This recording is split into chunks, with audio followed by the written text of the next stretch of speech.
Welcome to another episode of Live from the Blue Seats. I'm your host, Rob, joined this week by Dave and producer JL. John-Luc Chaparro is here as well. And yes, the rumors are true. Becky will be returning, making her triumphant return to the show during our final segment where we answer all of the great fan questions that we got from you, our beloved audience. So here we are, guys.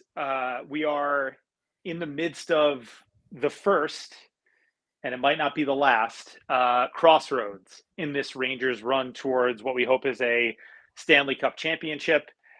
So on this week's show, we are going to put a bow on Game 5, a very quick bow, and we're going to get all what's left of our emotions out about that one. We're going to move on to Game 6, talk about how we feel going into that one, what adjustments the Rangers might make, could make, should make. And then, like I said, we'll get to the questions. We'll welcome Becky back to the podcast, which will be awesome. Dave, JL, how are you guys doing here on this Wednesday night as we record ahead of a huge Game 6 on Thursday? Good. Go ahead, Dave. Go ahead. You want me? I mean, I'm fine. I don't know why everybody seems to expect me to go off. I'm fine. I'm pretty good. I mean, yeah, the Rangers kind of no-showed Game 5, but they're up 3-1. They're up 3-2. Sorry, and yeah, I'm good. I'm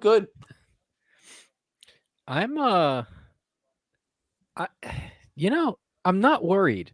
As much of a dud as that was, I'm not too concerned, and I'll get into more of that in a little bit. But I'm weirdly okay.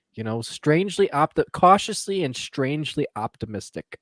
I mean, we could be singing a different tune going into Saturday if it goes to that. But I mean, you know what it is. It's that we're all still kind of fresh from last year, and it's still kind of lingering over our heads. And as I don't know how the players are dealing with it, I'm sure this doesn't really affect them as much as we think it might, because there's always two different classifications on what affects us and what affects them. But they have to have that, something in their minds that in regards to, hey, we got one more win, and the other team's going to throw their all at us. But I'm not worried. I'm not. So, well, all right. So let's separate. So here's what I think we should do. I think let's separate our thoughts and feelings going into Game 6, because I agree. I think it's especially by the time people are listening to this on Thursday, we're 2 days removed, right? That extra day of rest, I think, is huge for the Rangers. And we're just going to be excited, nervous, sure, but you're always nervous before a playoff game, whether your team's up in a series, down in a series, especially as the series goes on. The intensity ratchets up a little bit each game. You get very nervous, excited, all those things. Let's just reflect on Game 5, because, Dave, listen, I understand what you're saying, that you're not worried. They definitely played a dud. But I think that certainly the fan base reacted to Game 5 in a way that I think was justified. I think people were very disappointed that was what they got out of the team, which all season, right? We talked about this before Game 5 in our group chat with, I'm sure Ranger fans all over were saying it. Like, they've responded to losses well all year. They played a pretty decent Game 4, right? Came back from a 2-goal deficit. Were could, if they kill off that power play, maybe they get a late goal or they score again in overtime and sweep the series. They were very, very close to winning the whole thing or winning the series moving on. That gets snatched. In a sense, victory gets snatched from the jaws of defeat, or defeat, whatever you want to say. Then you come into Game 5, and I just found it to be a very weird game, because neither team played well in the first two periods. And I know, look, it's as Ranger fans, we're going to focus on the Rangers. Like Carolina didn't do anything in the first two periods. Now, Igor played well, but he really did not face the volume and quality that ran up those expected goal totals really until like late in the second and early all the way through the third. ESPN and who knows where they're pulling their stats from. It might be Sport Logic or some other provider, but they showed on the screen during the second period the amount of scoring chances in the period, and Carolina had 0. That was about 12 minutes into the second period.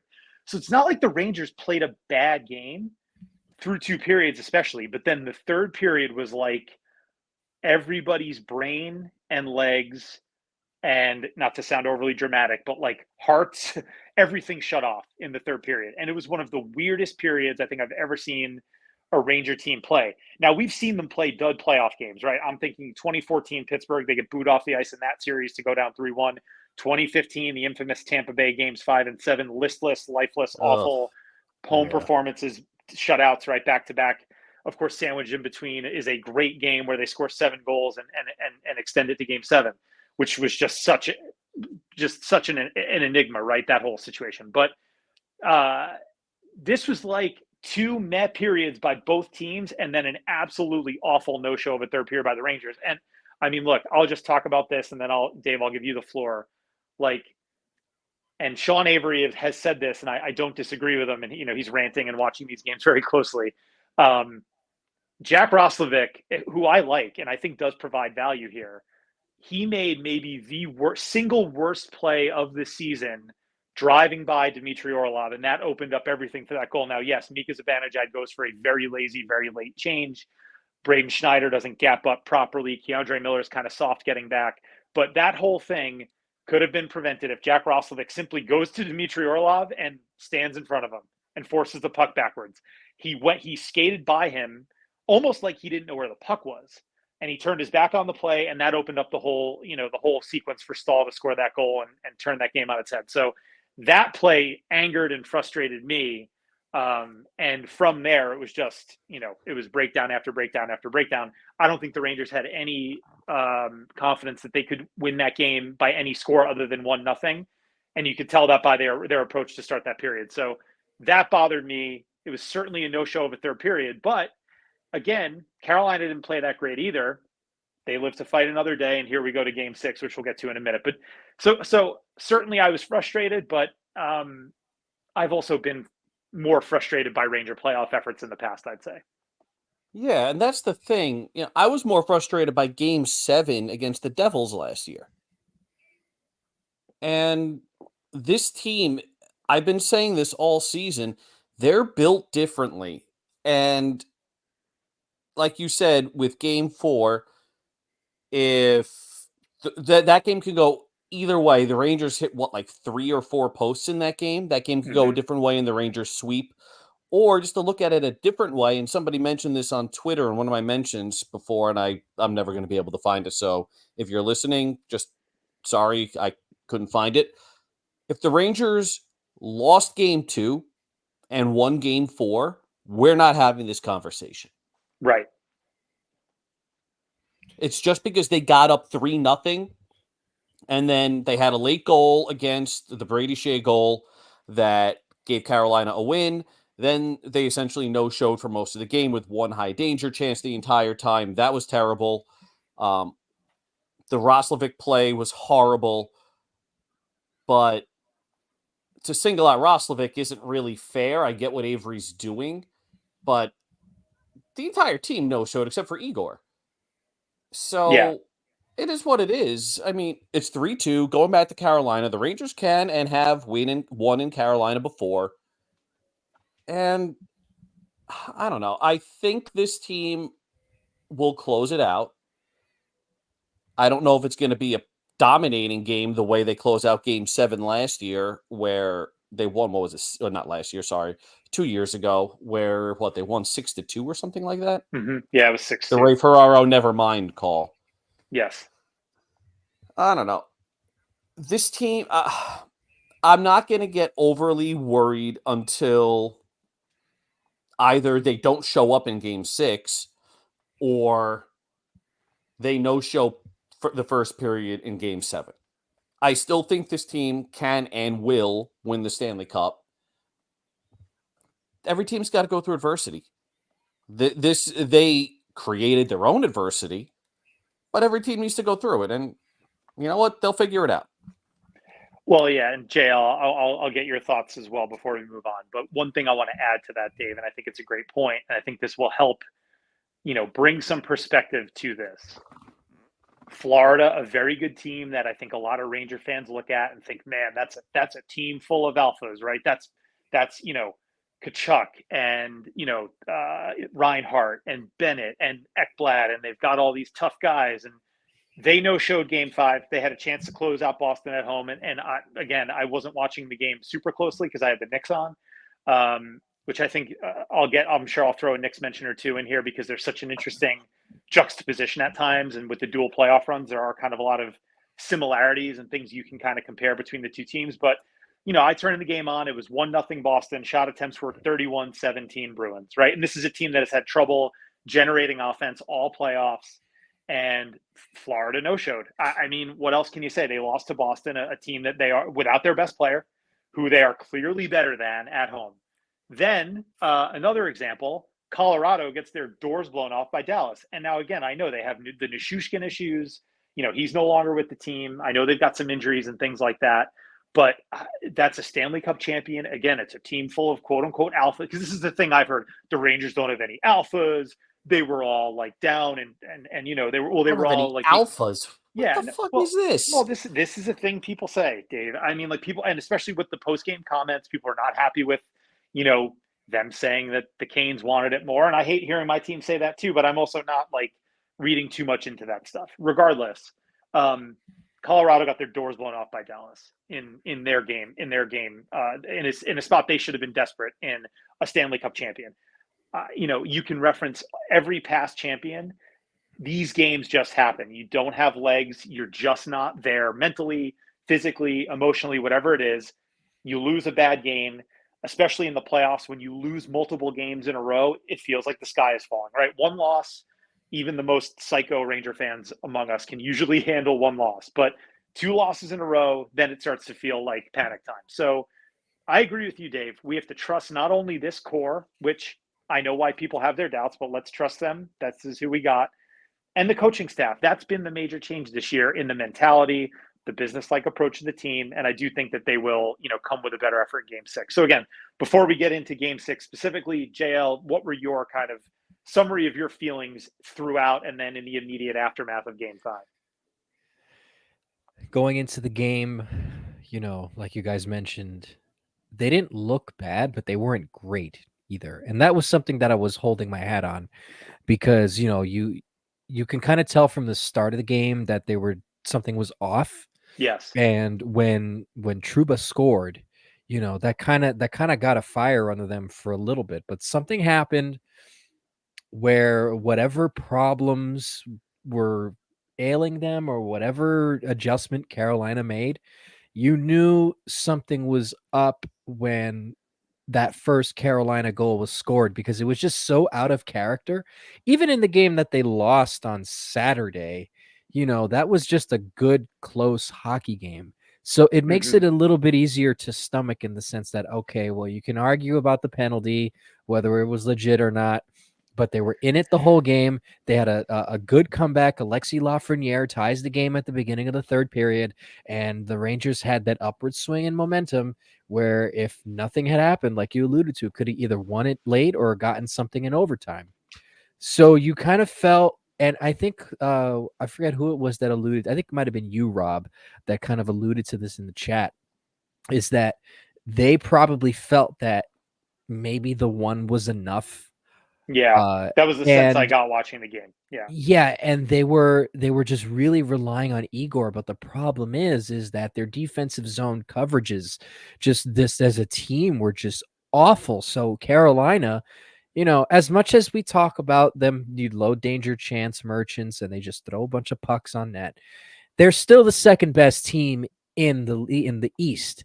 So you can't just go and just leave them there to their own devices because they're going to take advantage of it. And I think the Rangers got complacent. They saw Trouba score the goal. Madison Square Garden was going crazy. And I think they relied a little too much on the system and not about execution. And that was incredibly disappointing because you can just see it in their coverages. You can see it in where they were getting out of the zone. It was very lax. It was very, very loose. And Carolina just ate it up. They're going to chew you out if they find a weakness. So it was very frustrating because the game had such a different vibe to it going into the third period. That Trouba goal, it really did feel like they were going to win that game 1-0, but then they just stopped playing because at least for the first two periods, they were at least trying, and then something just switched. So that was the disappointing part about it, was that they just kind of let loose and it hurt them. And it just, I was more exasperated than upset because it just kind of looked like they just gave up. And, like you say, losing 2 in a row in a playoff series is, it feels like the sky is falling.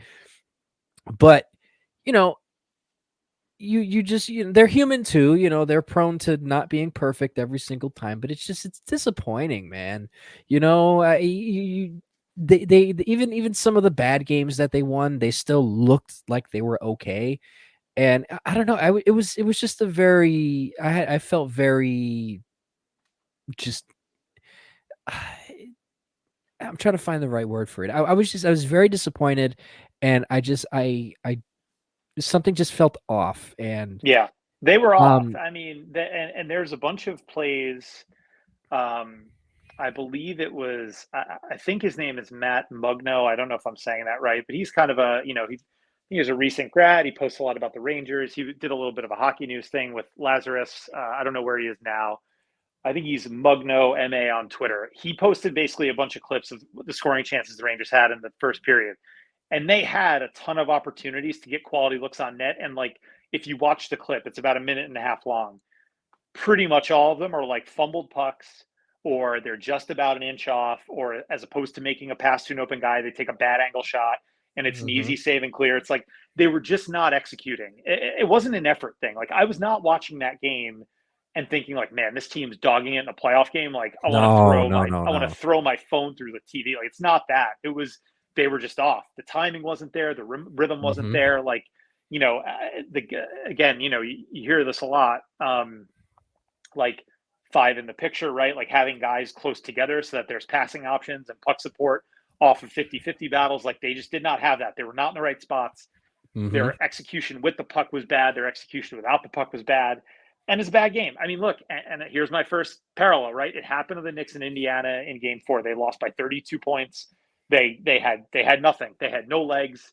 They had no execution, and they got blown out. Like, it happened. And it's about how you respond. So with that, let's turn our attention to game 6. And Dave, let's start with you, because the elephant in the room, of course, is that out of today's practice, Wednesday's practice, before the Rangers got on the plane to Raleigh, the big news was that Trouba and Miller were reunited on the blue line. So the Rangers are going back to the defense pairs that they had for, 72 of the 82 games this year before they made that swap towards the end of the year with Schneider and Trouba. What is your reaction to that? And, and is that a recipe for success for the Rangers in game 6? So, caveat here is we think they're Of course. doing that. Yeah. So, This could be assuming this smokescreen. pair holds, yeah, Laviolette's playing games, and I gotta admit, it's kind of fun because there's no stress in what's going on with the lineups now because we don't know what the fuck he's doing. So, oh well.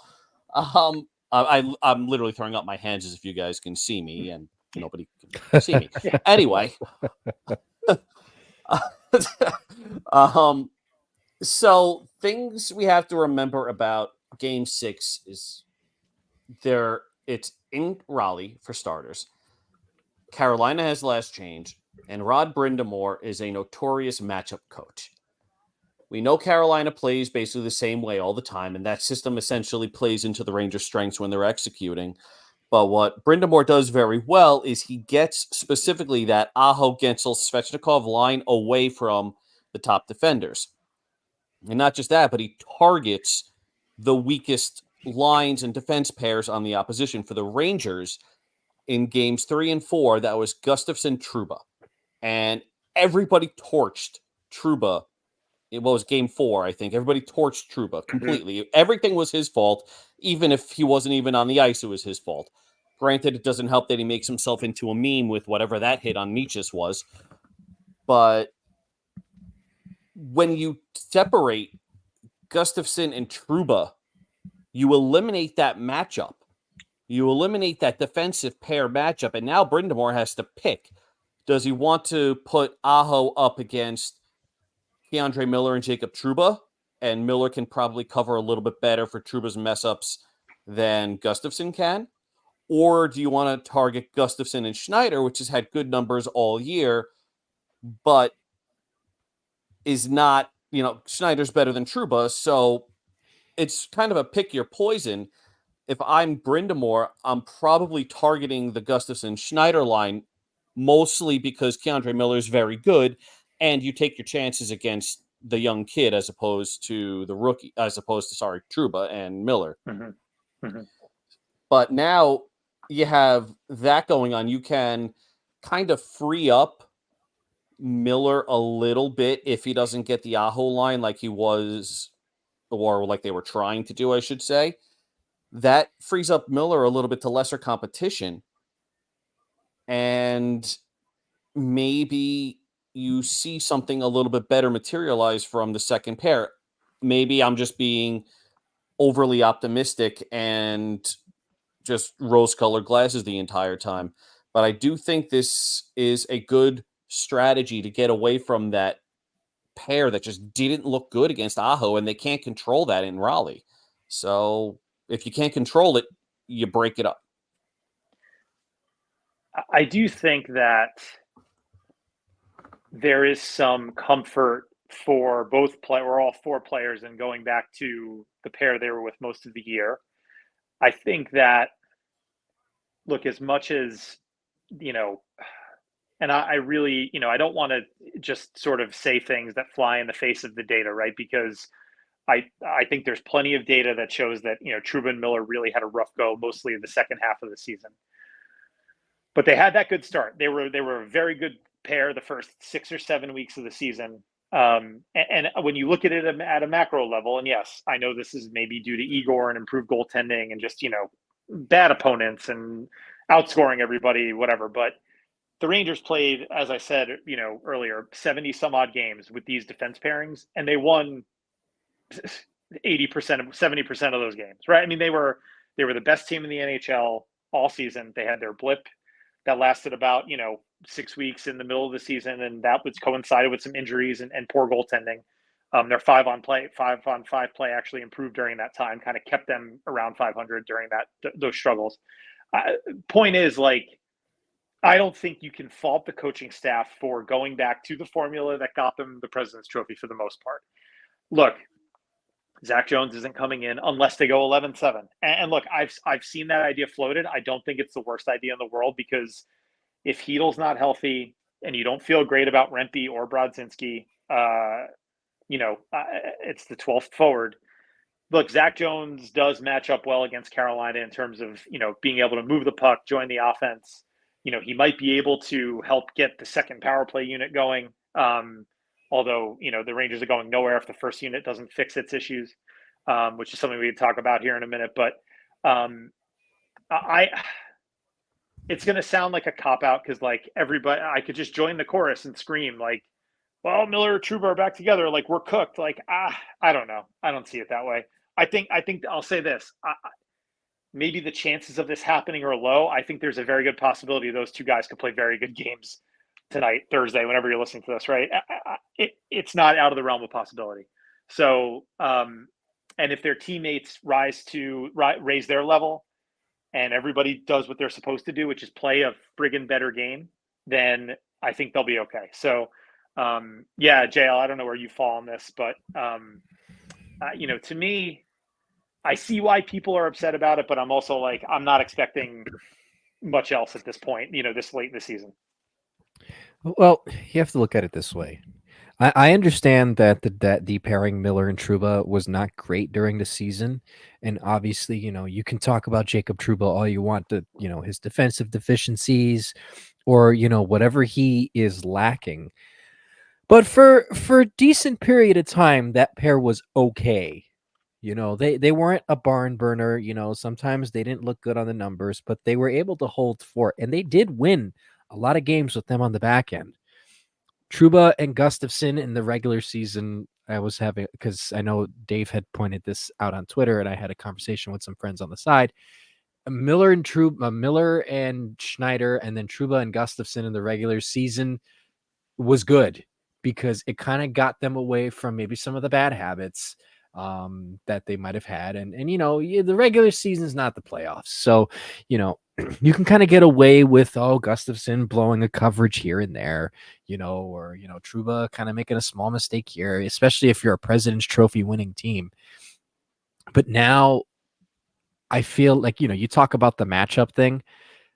I feel that's going to play a crucial part in just giving the Rangers a hand on the road, because they can hold up to Carolina very well, even with Truba and Gustafson on the ice with like the Aho line. So now that you're dividing kind of that responsibility amongst other players and forcing Rod Brindamore to kind of make a decision, I feel as if that could potentially really benefit New York in the sense that, hey, look, let's not have to worry about getting hemmed in all the time, because Miller's a good puck mover, Schneider's a good puck mover, but so is Eric Gustafson.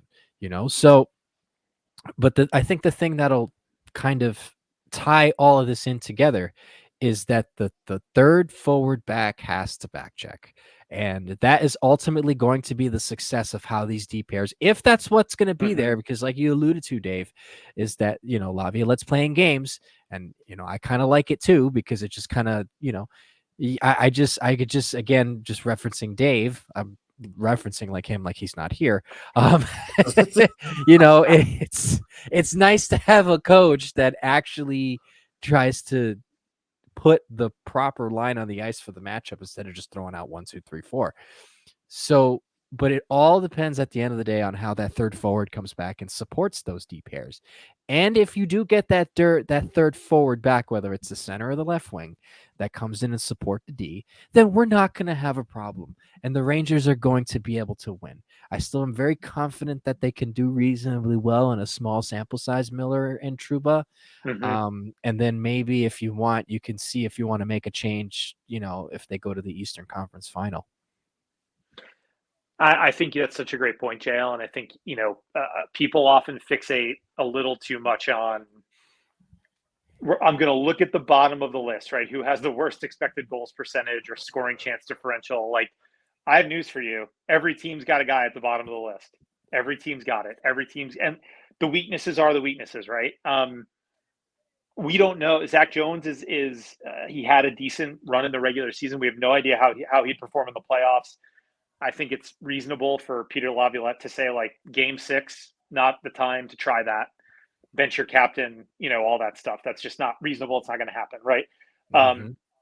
This is a team game, and what made the Rangers and what made all of their D pairs effective for most of the first 40 games of the season was exactly what you said there, JL. It was support from the forwards. It was very, high effort and detailed back checking. And slot coverage by the forwards. Even the 1-3-1 and the neutral zone stuff they do was a lot more tighter and more effective. And look, that's regular season hockey. Carolina knows what's coming. They have practiced and drilled how they're going to beat the Rangers. Forechecks and setups and all that. But you can have 5 guys playing defense at all times, right? And I do think that especially 5-on-5, the Rangers' roadmap to success is play good defense, one and done for Carolina, clear rebounds, tie up sticks, and then get out on the rush and try to score off of the rush, or as Valaket calls it, right, unsettled offense. If you recover a puck off the forecheck, get it to somebody for a shot real quick, as opposed to trying to get set up and beat Carolina, from like kind of a set play.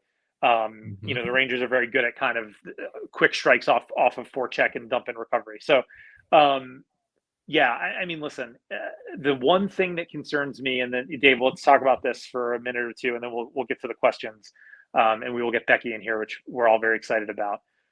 The power play has looked like shit. I mean, let's just call it what it is. It has not even been close. There was a play in the the third period. I think they got one third period power play on Monday night where they did like that, you know, double drop, you know, breakout, whatever you call it. And I think it was Fox had the puck on his stick. He dumped it in. There were two guys offside, and there were not even like a foot offside. Like, I think it was Trocheck and Kreider were like at the circles while Fox was at center ice with the puck. I mean, they were so off that I was like, this looks like youth hockey. Like, you're teaching kids what offsides is. I mean, it was so bad. It was alarming, right? That's where I got alarmed, because I was like, all right, you know, if Carolina pressures you and you have a couple of power plays where you don't really get set up because they're all over you, fine. But like, they could not get their act together with no pressure on them at center ice. That bothered me. And if there's one thing I really am worried about, quote unquote, going into game 6, it's the power play. I'm only worried about the power play because I think Adam Fox is playing with a pretty significant knee injury. 100%. I agree. But that shouldn't impact what Rob was saying, his brain. Like, your brain doesn't turn off. And I thought I was hallucinating when that play happened. I'm very happy, Rob, that you brought that up, because I forgot about it. And I remember just watching that and going, wait, are there Rangers in the zone? Did I miss something here? I thought I missed something, because that's so uncharacteristic of Fox and the top power play, that I thought I missed something. And it turns out, no, they just, I don't know if it's not, they didn't care. They did not have that urgency to win. And it showed with that play. I think it shows more with that play than it does with the Roslovic play. The Roslovic play is a bad play from a guy that doesn't play defense. Now, this is a horrible, horrible mistake that really, they were down 2-1 at this point.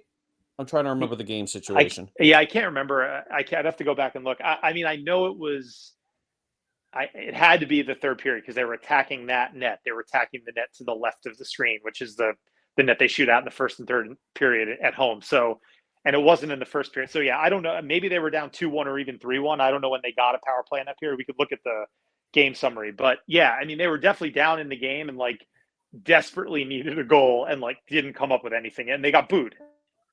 Yeah. Okay. So that was definitely third period, because the booing didn't happen until the third period. That's the only way I can phrase this is, let's hope that they got all their shit and shitty play out in one game. They got it all done. Now they're just going to blow away Carolina 7-0 tomorrow. Tomorrow we're recording Wednesday night, so let's hope they blow out Carolina 7-0. And we never speak of this ever again. They got all their stupid bullshit play out in one game, and now they're like, okay, we got that out of our system.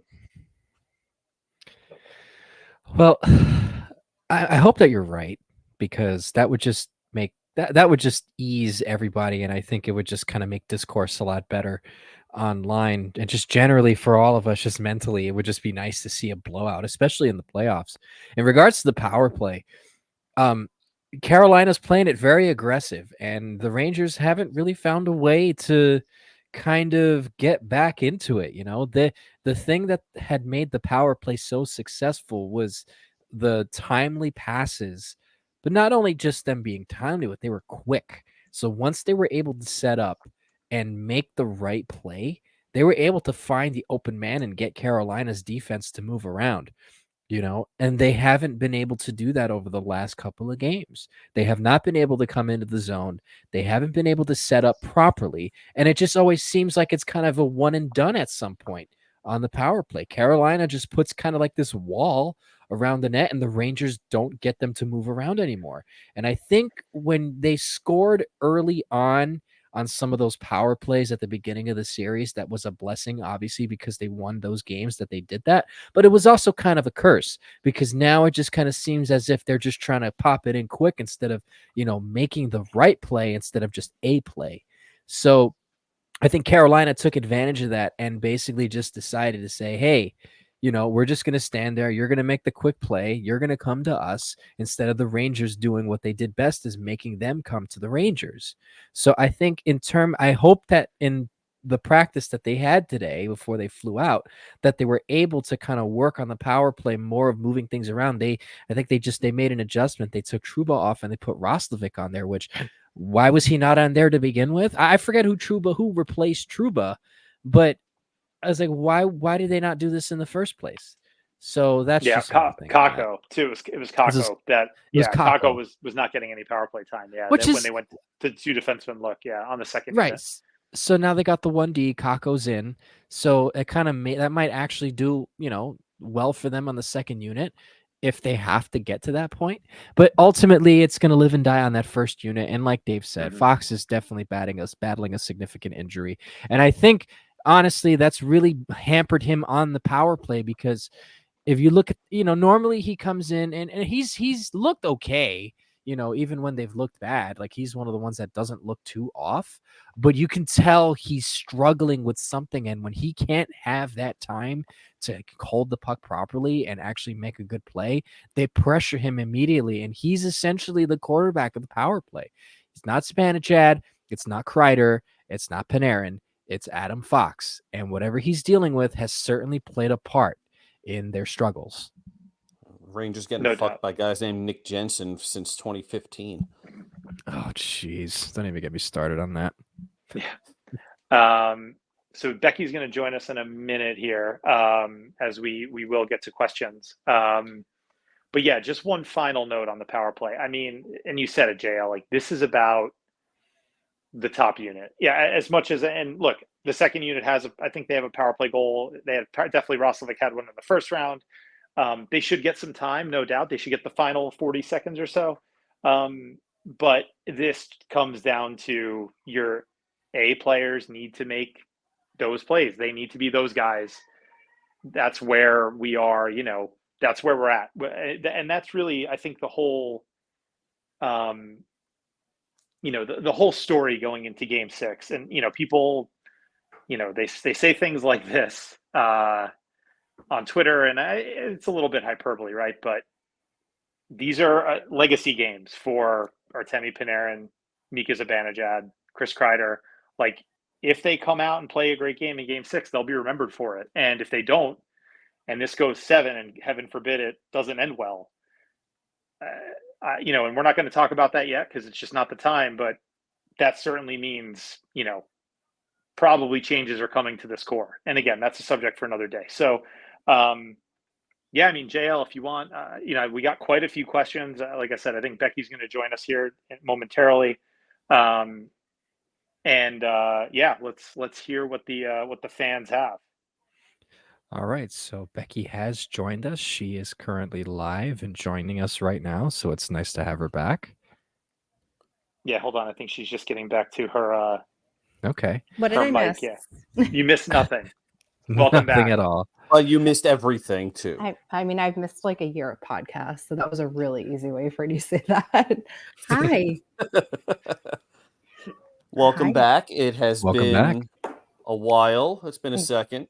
I'm here. I'm good. What's going on, everyone? I haven't listened to a lick of the show, so I hope everyone will forgive me if I repeat something y'all said. We just said that Game 5 was actually the best game we've ever seen them play, and it's a lot to build on. Game 5, I wanted to put.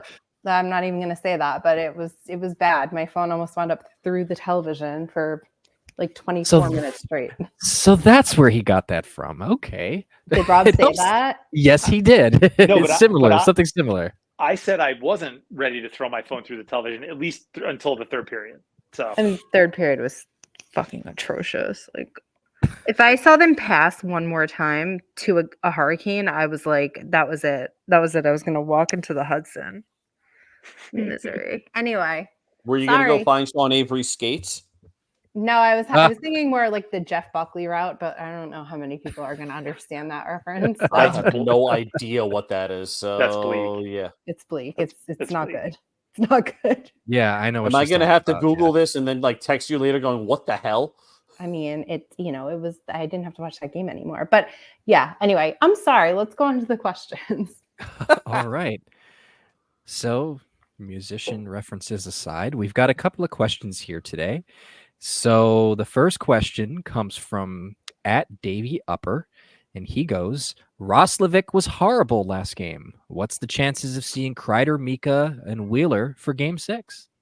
Jesus Christ. 0. This is what I come love back to. I love Dave. This is Dave why is- this is why Becky's here too. Jesus Christ. This is also why Becky So- left. I'm just saying. No, Dave's awesome. He does such great work with clipping every interview, showing us stuff that we're all missing in post games, things like that.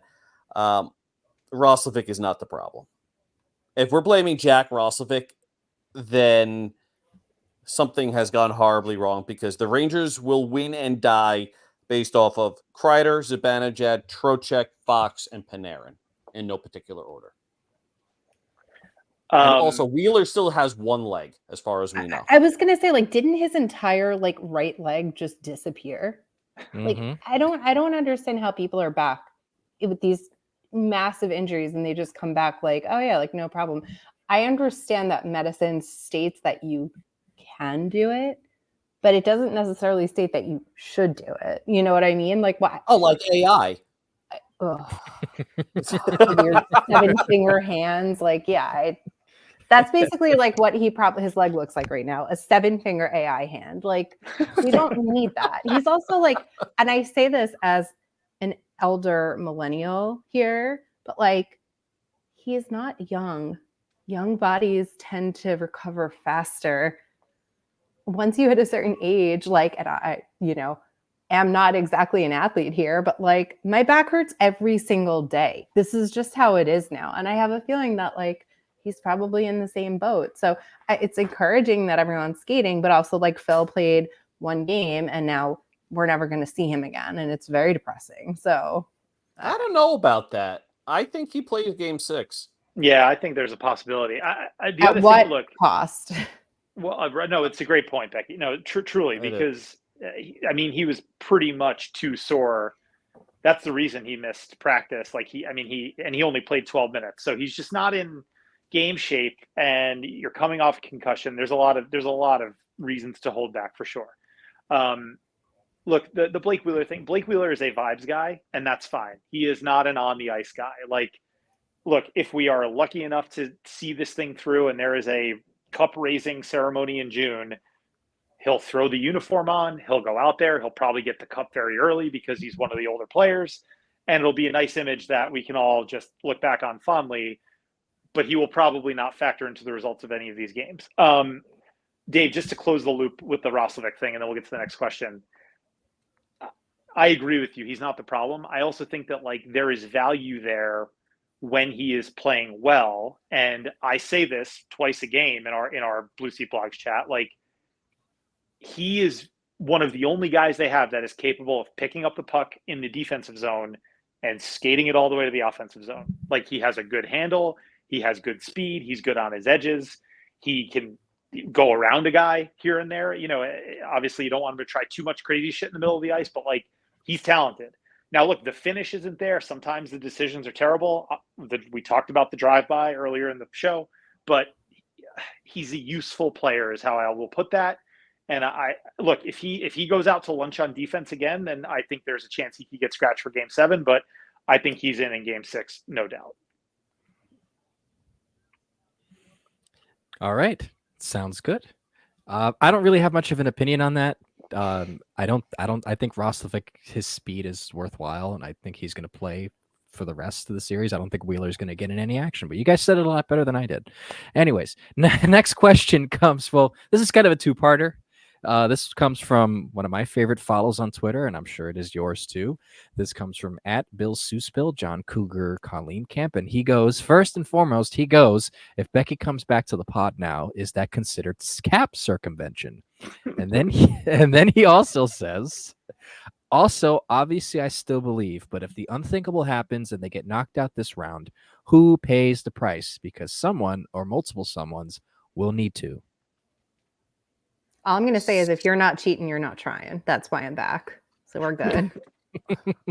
I mean, technically, I make the salary cap for the site, and as of right now, we are under the cap. But Mhm. Becky's love for brown liquor and White Claw might break the bank a bit, so we're gonna have to, do some Mark Stone long-term injured reserve games with her I got to tell until you, we can get under the cap it's again. it's Surfside now. I don't really like bubbles, so like White Claw's kind of out. I You don't like really bubbles? no, I don't like Jesus Christ, I can't think of the word. Carbonation? Thank you. Carbonated I- beverages. This is I this was- is this is everything my brain has turned into mush.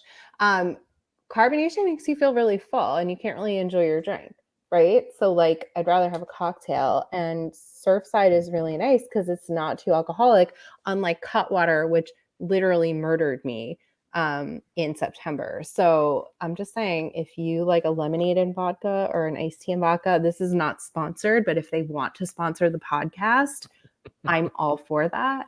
Let's get on that. And that's how Yeah. we raise our hockey related revenue, podcast related revenue. Let's get Yeah. some sponsors in here. Let's go. Yeah. PRR instead PRR. of HRR. Through the roof, stonks through the roof. Honestly, I want these meme stock. I love watching hedge funds lose billions because fuck hedge funds. But can they pick a stock that I own? You didn't have Seriously. any GameStop, Dave, a couple years ago? No. Why the no? Yeah, it's a good why. It's a good Well, question. Why? Why would You'd I be- have that? You'd be I a play rich video man games. now. I don't even go to That's GameStop. right. Yeah, I know. There you go. If I bought 100 shares of GameStop at $4 or whatever it was, I would be able to retire and do this full time. It is what it is. Seriously, meme stalkers, can you pick like Peloton or something? Or I Magnite? can't believe you still own Peloton. And I love Well, the actual product, but yeah, don't know. it I is what it actually- is. Hopefully Apple buys them, and I just assume shares of Apple from there. so okay, This so is I have now a question. way off topic. Hold on. I have a question for listeners. Does anyone own the Tread Plus? Because I really want one at some point when I could put a treadmill in a basement. That's what I want to know from the listeners. And I don't remember what the question was, so I'm sorry. I'm just gonna back out. I don't know why I'm not picturing Becky flying off of a treadmill into a wall. Because that's how my brain feels right now. So we're good. Fair enough. So the question Yeah, go ahead, was. Dale. The question was. I'll just point this out real quick. This is something I just noticed. So Becky has been back here. I know he lives with her, but Becky has been back on this podcast for probably about a good 10 minutes already, and I've already heard Rob swear more once than I have in like the last 3 weeks. Okay, I'm a bad influence. Or are you Oh. a good influence? Yeah, You're a good I think you're a influence. good influence. Yeah. So, anyways, the actual question outside of cap, but also, by the way, it's playoffs. So, Dave, I don't think she really counts too much against the cap for now. It's true. Oh, good so- point. Good. And I don't make So- enough from this. I'm just saying. So There you Hey, go. hey, it's not my fault you don't write. that's So, true. the question is, he still believes, but if the Mhm. unthinkable happens and they get knocked out this round, who pays the price? Because someone or multiple someones will need to. Goodrow for starters, but I think Goodrow's gone. He's getting bought out in the summer anyway, mostly because they actually gain, like his cap hits 3.6. It would actually gain them 3.8 million in cap space if they buy him out. So I think he would be a casualty. I think they look to trade Mika Zibanejad if that happens. That's going to be a virtually impossible task, but I think they look to trade him, and I wouldn't be shocked if they look to buy out Jacob Trouba. I Wow. don't think that's going to happen, regardless of if they win and they win the cup. He's not getting bought out, so we know that. But I think they might look to buy him out if they lose. I think those are the three. Can we start like keeping track of this? Someone? I mean, are we really going to play? Are we keeping receipts on armchair GMs on if we blow a 3-0 lead? Yes. I don't want to keep those receipts. No, I love that's utterly painful. I don't. Who wants to do that? I'd rather I mean, rather go to the dent. I'd rather get a tooth pulled with no anesthetic. Ugh. I wish Josh Calvin. To be fair, I think it's a good question because you couldn't run it back. I mean, the Rangers basically ran it back this year. They obviously hired a new coach. Not going to fire Laviolette. He did a fantastic job, and I don't think any of us will blame him if this goes sideways. I mean, what about I mean, I don't know how much belief I have in this, and I think a lot of it maybe was driven by Gallant in hindsight, but like there were all those rumors about Drury screaming about Panarin in the postseason meetings and blah. Like again, impossible task, but like would they maybe try to trade him Not impossible.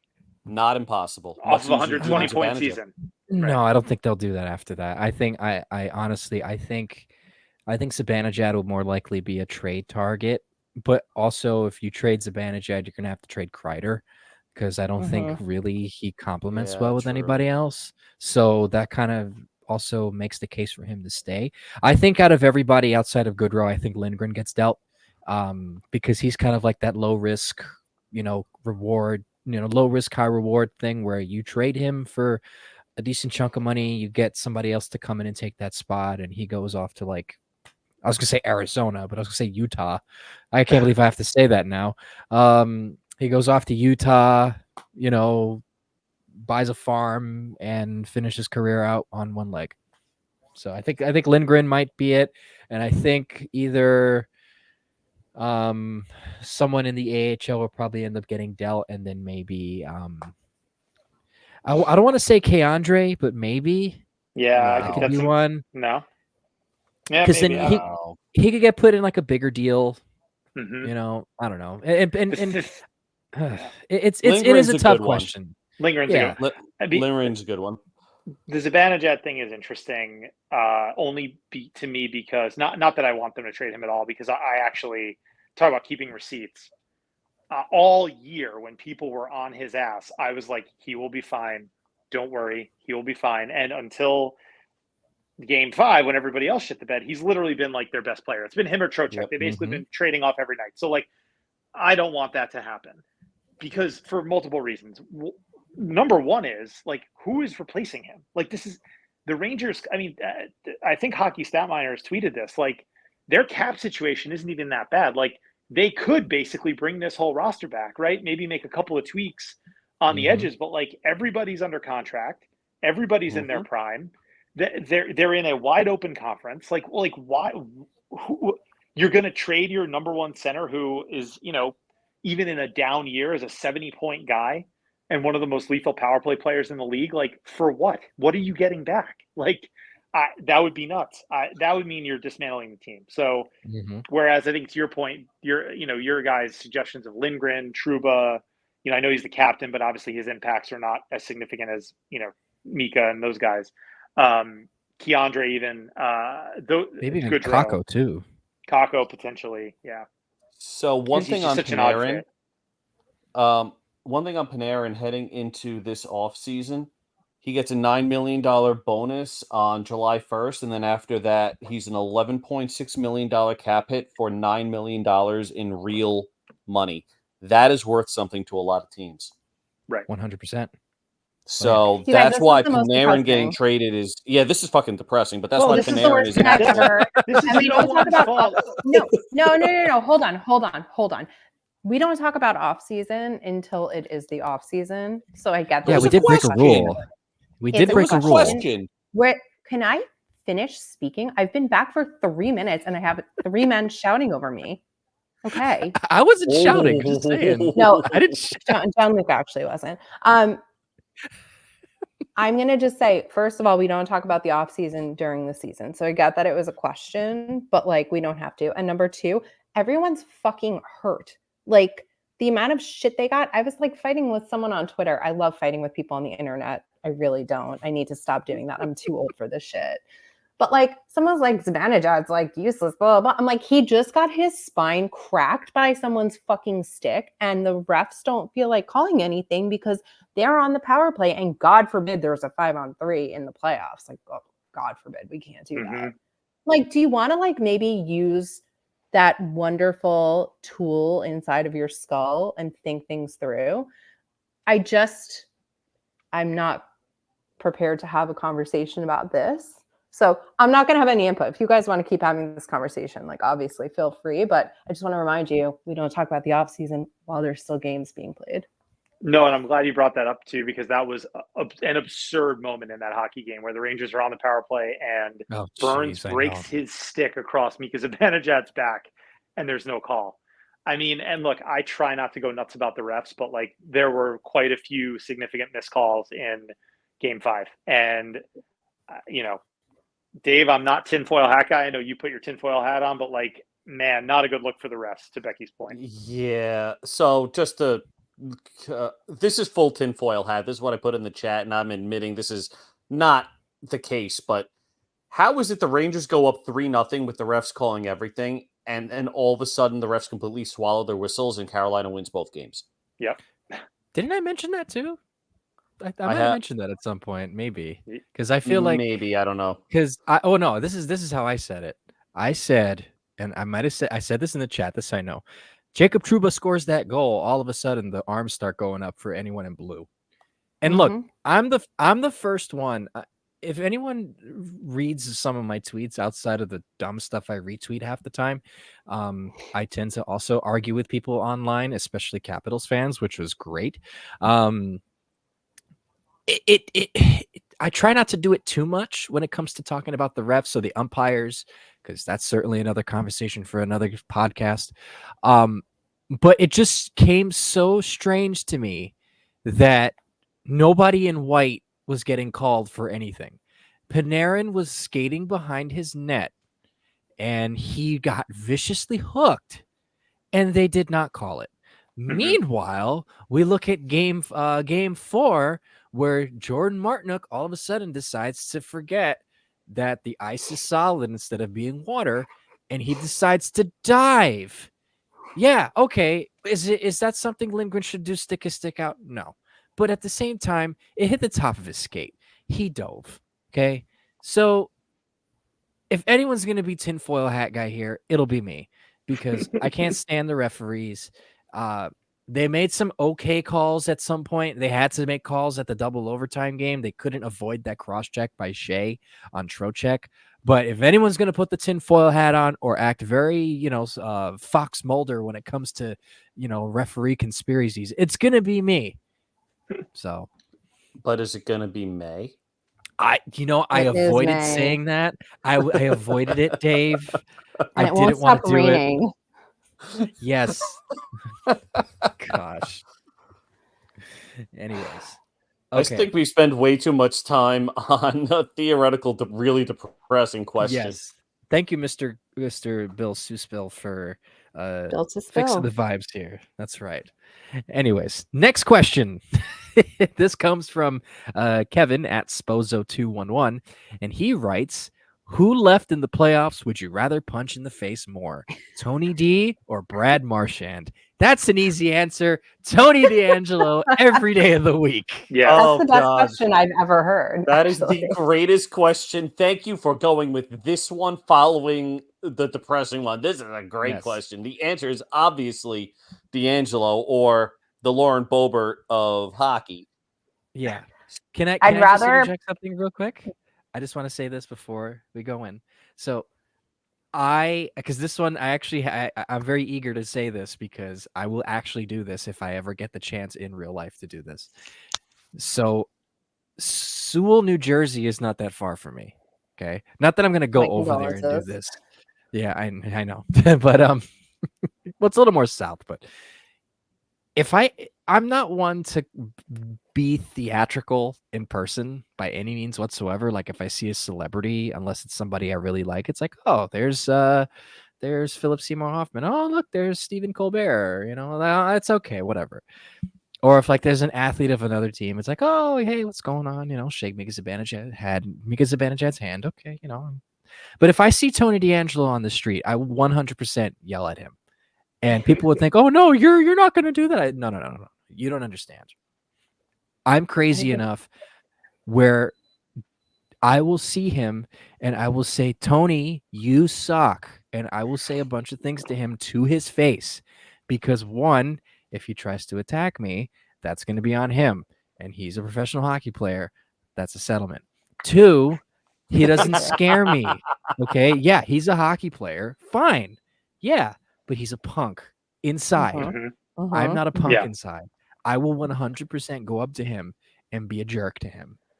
Is it merited? Probably not. But then it also is it? Yes. So that's all I was gonna say. So you can hold me to that too. I like these receipts. That's what I'm saying. Why do I feel like Becky's got her phone voice memo app out recording us on this? I mean, we're gonna put this out tomorrow morning. So on the internet. To me on the internet. Yeah, but then we gotta listen for the whole thing. Like Becky's gonna have clips. No. That takes too much effort. I'd rather punch Sebastian Aho or Kuznetsov. Mostly really Kuznetsov because I think he's a garbage person. So anyway. But if I have to pick, I'll pick D'Angelo. But again, like D'Angelo's a punk. Like he's just like a gnat. Like he doesn't, I don't know. I feel like he wants to get under your skin, but everyone's just like, sit down. Like, no one respects him. You could tell no one respects him or takes him seriously. I mean, it's and I'm doing it again. I'm going to do a Knicks reference here. Like same energy as Tyrese Halliburton. He's not a real thing. And also to bring it to hockey a little bit, like he's not. He's a figment of your imagination. Nobody respects him. Like, and D'Angelo, honestly though, seriously, like he's a guy they should be targeting. I don't feel like they're going after him enough. He's out there a lot. Like it's not like they're hiding him. He plays a lot. Sometimes he's playing with Slavin. Like he's out there with Shea. Like they move him around. Like they should be going after him. They should be trying to get him off his game. He will hand you a puck. He will. I mean, there were plays in the series 2 years ago that he flat out gave up on because he was overrun by an aggressive team. Like that's what the Rangers need to do. So again, I brought it to hockey there, and I would much rather punch D'Angelo in the face because also I think Marchand is a little bit more unhinged. Like he's definitely got a screw or two loose. Like D'Angelo is just a punk. So yeah. Anyway, that's my answer. I think we're unanimous on Tony D here. I do like the Lauren Boebert of hockey comparison too. That's actually kind of funny. That was one of my better jokes that I've made. I do concur with that. All right. Next question comes from @Caccioli25, and he goes, in the third period of Game 5, it seemed as if the Rangers were content on defining a one-goal. He must be defending a one-goal lead and tried to win the game 1-0. Do you think they're not mentally tough enough to be able to keep pushing and extend leads? It's been a problem of theirs for years. Okay. I'm going to answer this because I said the same thing. And like I'm like, they can't just sit back. It's going to be like a miserable 8 minutes or whatever. Cause it was into the second or toward the end of the second period. I was like, they can't just sit and play defense. This is going to be miserable. It's going to be really painful for us to watch. Surprise, surprise. Was really painful to watch. But that being said, I think they need to go for the jugular. I think they have to do it all the time. Like I said, game 4, I'm like, they need to go fucking no mercy. But I think that saying is this a lack of mental toughness that has been an issue for years? I don't know how you could say that when there have been plenty of personnel changes. I mean, if I think about the 2012 team with Torts and Callahan and whatever. Is that 2012? I don't know my years anymore. Yes. Yes. That team was nails and they lost. Yeah. So I don't know. I don't know if I subscribe to that. Yeah. No, I couldn't agree with you more. And that's why I think I try not to delve too deeply into is this team mentally tough enough? Again, people are using the term for better or worse. Like, are there enough alphas on the Rangers? Like, it's Jesus first of all, Christ. they're elite professional athletes. Like, they're all alphas. So just stop with that. But they're hyper competitive individuals. That's exactly right. There's also plenty of examples, by the way, of them extending leads in big spots. Like, how about Game 7 against Carolina 2 years ago? They beat them 6-2. Right? They didn't score 2 goals and then hang on for dear life. They beat them 6-2. They ran away with a couple of the first game in the Tampa series as well. That was a very good Tampa team. I know they were rusty, but they beat them like 5-2 or whatever in game 1. Like, this is not a question of mental toughness. Now, I think to the first part of the question, it is a question of tactics. Like, and it was disheartening, honestly. And I think as much as I love this coaching staff, it was disheartening to hear Emily Kaplan say, so she came on and did her report right before the third period. And she said, I talked to assistant coach Dan Muse. And I think I don't know if this is a direct quote, but it's close. She said, he must have said the word defense 12 times to me in a 45-second interview. And that, to me, was very alarming, because that, like Becky said, that means you are in for a world of pain where you're going to sit back and the other team's going to throw 35, 40 pucks at your net, and you're going to be scrambling to clear the puck out of the immediate area in front of Igor Shesterkin. You're not going to play offense. You're not going to exit with possession. You're not going to be able to change lines. You're going to get caught on long shifts, all that stuff. And sure, you can win that way with a great goalie and some luck, but that's not a sustainable approach. So I think the coaching staff needs to adjust as well. It's not just the players. It's not necessarily a question of mental toughness. It's like, give these guys the right marching orders when they are up a goal, rather than we're going to lean on our defense and goalie. You took the words right out of my mouth.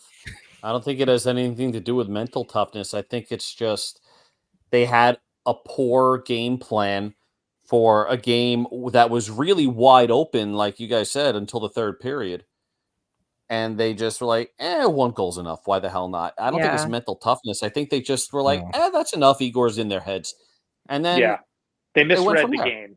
They misread the game. They misread the opponent. I think they thought Carolina was done because Carolina didn't get much on them. Again, I think the numbers kind of lied. I know that, numbers don't lie. And that'll probably piss a lot of people off that I said that. But like, Carolina didn't seem dangerous to me at all in the first 2 periods. They had a couple of chances here and there, but they also had long stretches of time where they did nothing. And I think the Rangers were a little bit lulled to sleep going into the third.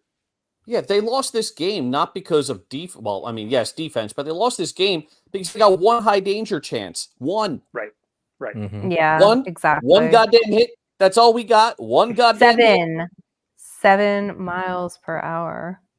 And in the great state of Oregon, we pull over to the shoulder. We just went through 2 completely different decades and movies. Seriously. I'll say this. I don't think a lot of people really, I mean, this is probably one of the more mentally tough teams that we've seen. You want to see a mentally weak team, you look at that team that got manhandled by Tom Wilson. That was a mentally weak team. Yeah. Because they did not know how to respond properly, and David Quinn essentially didn't know how to kind of go forward with it. And that was a result of the top down basically just kind of like being part of the quote unquote boys club, which is essentially what lost Gordon and Davidson their jobs. You know? So mentally weak, these guys, no, they just didn't play well.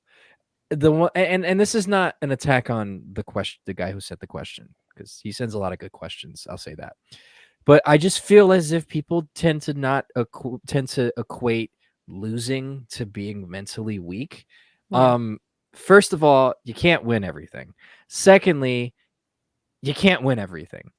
You're gonna win some, you're gonna lose some, unless it's some stroke of luck and you're the 1988 Edmonton Oilers, only gonna lose 2 games in the Stanley Cup playoffs.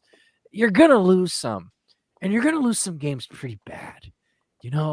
So I understand, us being fans, everything gets kind of hyper, sensitive a little bit when it comes to us watching all the time. But I could guarantee you there are other teams in these playoffs that are way less mentally tough as we are, the Rangers, and even like teams in the regular season that have just been absolutely week. The Rangers are not one of those. Not this year. Absolutely not. So I understand where he's coming from. It's just a bad game plan, but I disagree with the not being mentally tough enough. Yeah. All right. So our final question comes from Michael Silvers at msilvers1979, and he writes, 1, would it kill the Rangers to blow these effers out just one time? And 2, if the Rangers lose game 6, where do you think your confidence level will be heading into game 7? Then he says, thanks. And then he writes nudes in bio. Oh, thank God. Hold on, JL, while we answer this one, there definitely is one more question, because I know our good friend of the pod, Jessica Lynn 312, who actually has a slightly new handle. Jessica 312 Jess. Yeah, it's not that. Yes, but I caught that. yes. So we have one more after this one, but Okay. I mean, I'll go quick on this. First part of the question is, can they blow them out? Like, first of all, Carolina's due. Like, they're 10 or 11 of their last games they've lost in the playoffs have all been by 1 goal. I think since the game 7 blowout, like anytime they've lost a game, it's been a 1-goal game. And sure, that's like Carolina, but also shit happens and you lose by multiple goals sometimes. Would be great. I hope it happens. I don't know. I'm gonna not answer the game 7 part, because I really don't want to acknowledge the existence of a game 7 right now. And I cannot predict how I will feel. Like, I'm sure I'll be nervous as hell, but not thinking about it. Nope, putting it in the back of my head. Not going to answer that second part. First part, yes, they can. When they said blowout, I thought they meant like Trouba just try to like knock someone into like, I don't know, the Atlantic Ocean. So that's where my head's at. That's tried, fine. and then he went face first into the boards. Yeah, that was. I was at that. I was there. hysterical. I was Horrid. there when that happened. The whole crowd was shocked. They thought he was dead. It was I wild. thought he was dead. I rewatched, like, I know he's alive. I rewatch it and I'm like, is he dead? Like, this is not. That's what I thought. Yeah. This isn't. He thought he was like doing his like art or whatever. He was just like, ah, yes, a wall. Hey, son. That was contributes exactly to how he art. does his art. Yeah, that's how he contributes. Yeah, it would be nice for them to blow them out. And game 7 is not going to happen because I have too much shit to do this weekend. So it's not going to happen. It's not happening. All right. I think All right. the Rangers can and will blow out the Canes tomorrow. I think they're going to come in pissed off about the way they played. Not pissed at the Canes, pissed at themselves. And I think it's, blowout in the terms of, 4-1 or something like that. I know, we're thinking 11-0 or whatever, but 4-1 against Carolina, I think, is considered a blowout. I think we get something like that. And I'll actually answer the game 7 question. I'm assuming it's going to be a 7:00 start. I will most likely have to watch this in the basement, not in the living room, because I will most likely wake my kids up. I woke up my youngest on right after the Trouba goal. So if that was just for 1 goal, imagine what I'm going to do in a game 7. I have to watch in the basement. And sound travels through the air vents too, so I'm not entirely sure that's going to work, but we'll try it. All right. I have a child turning 1 this weekend. We can't have a game 7. And that goes for the Knicks too, by the way. Yeah, we let's can't wrap do this it. up. I can't do it anymore. We need game 6 wins for both of them. Seriously.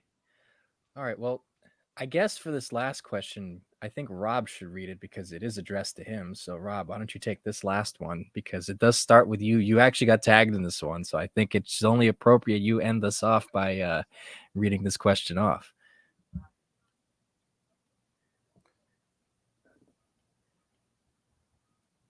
You're alive. Well, if you Rob can't. left. He left Oh, the building. Oh, boy. I don't think there's a child crying upstairs. So could be Okay. wrong, Well, though. I think he's back in now. Rob, you alive? Did we lose him? Yeah. No, I'm here. Is All right. everybody okay? Everything is fine. I cannot, JL, I cannot see the question, so you just need to read it. Okay. All right. I got it. Okay. Try to go My find mistake. it, and and then there's a second part Yeah, of it, which I I think got is it. addressed to everybody. So Okay. So the question goes, new handle, who dis? And this is at Jessica _ Lynn 312. She has a new account, and she goes, at Rob, will you be wearing your Kreider t-shirt on Thursday, even though they lost on Monday? And then she writes, for everyone, when Sam retires and Joe just goes away and goes missing, who do you want to take over for them? And what is your stress snack of choice? Oh my God. Hold on. How do we know Joe is going away? Jess, what do you have planned? Why do you think she got banned from the site in the first place? Boy. Jessica 312 enough. Jess. Now I'm terrified. The Kreider t-shirt is a game time decision, but it desperately needs to be washed. And I think I just want to wash it and have it ready for the next round. Also, maybe to get Adam Fox going. I do have an Adam Fox t-shirt, so maybe I'll wear that one. Game time decision. I think this is just an opportunity to show some love for Bob Wischusen, who is the best broadcaster in hockey right now. He did such a good job. Agree. Like rave reviews across Twitter. Last night, I think Tuesday night was his last game. He wrote a tweet and said, that's my last playoff game. He's, off to do golf, and eventually he'll be back on Jets football as well. But Bob's a great hockey announcer. He'd be the perfect Sam replacement as far as I'm concerned, with Callahan. I mean, I would just airlift that crew right into MSG and have them do it for the next 25 years. In terms of stress snacking, I'm a Doritos guy, and I'll eat probably a whole bag during Game 6. So very much looking forward to the dehydration that brings. What kind of Doritos? Yeah. Yeah. Probably just Cool Ranch, the blue bag, classic. I agree. I saw some unhinged shit today in Acme, like a spicy habanero mango Dorito. I was like, what the hell? Gosh. Do you ever see that meme that was like, the best part of going to the grocery stores is seeing what the psychopaths at Oreos have come up with now? Like, that's how I felt when I saw that. Yes. In all fairness, that is a fun aspect of going food shopping. Yeah, I had a great time. It's wonderful. Dropping several bills on groceries. Loved it. Yeah, kids are expensive. Yeah, the little fuckers are. I love my girls, but good God, they're expensive. And they only get more expensive too. Yeah, we're not even buying that much food for them yet. Well, the older one, yeah. But yeah, the baby is not so much. To answer that question, because I feel very thing about broadcasters. I think Alex Faust would make a good replacement. I think him, Callahan, Mike Rupp could be a good color guy. Yeah, Rupp's good. But I like Mike Rupp. Mike Rupp he's very analytical. He was very good on the radio a couple times with Kenny Albert. But I think ultimately, if Sam does retire, it's gonna be Kenny Albert because of course. And Kenny's great. I actually like him. This is gonna sound a bit crazy. I actually like Kenny better on TV than he does radio. Not that he's bad on radio, but I think just having listened to Sam Rosen when I do these clips, listening to Sam Rosen on the radio, you can tell he's one of those old school guys. It's just like Howie Rose too for the Mets. And you could say the same about Gary Cohen if he goes back to radio on baseball. He's just there's just something about it. It's just different. I think Kenny's a lot better on TV. Mm-hmm. So if it's not Alex Faust, if it's not Alex Faust, because he's still a quote unquote free agent, then it'll probably be Kenny Albert, Bob Wischusen, and then Joe Micheletti just rides off into the sunset. So I want Gary Thorne to call one more Ranger game, just one. Yeah, I love Gary Thorne. Gary Thorne's one of the best. Yeah, I don't know enough about announcers to really have an opinion on this one. The only thing I know is that I have no idea why Joe Micheletti is the Rangers color guy, because he's not a former Ranger. He has no connections to the Rangers at all. So why is he here? It's a very good question. It's like Quagmire. I have a question. Why are you still here? Aren't you so glad I'm back to laugh at your stupid Family Guy jokes?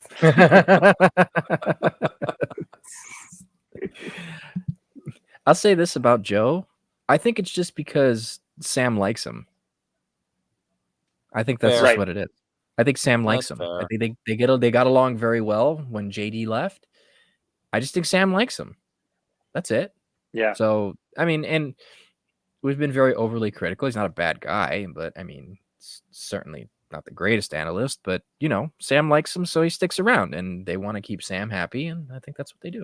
So, and then the Rangers go to work. Oh boy. Oh man. All right, so I think that's all our questions. So amazing. Does anybody else have any like snacks that they go to during a game, or am I the only one? Girl Scout cookies. Endless amounts of Girl Scout cookies. I like delicious baked goods.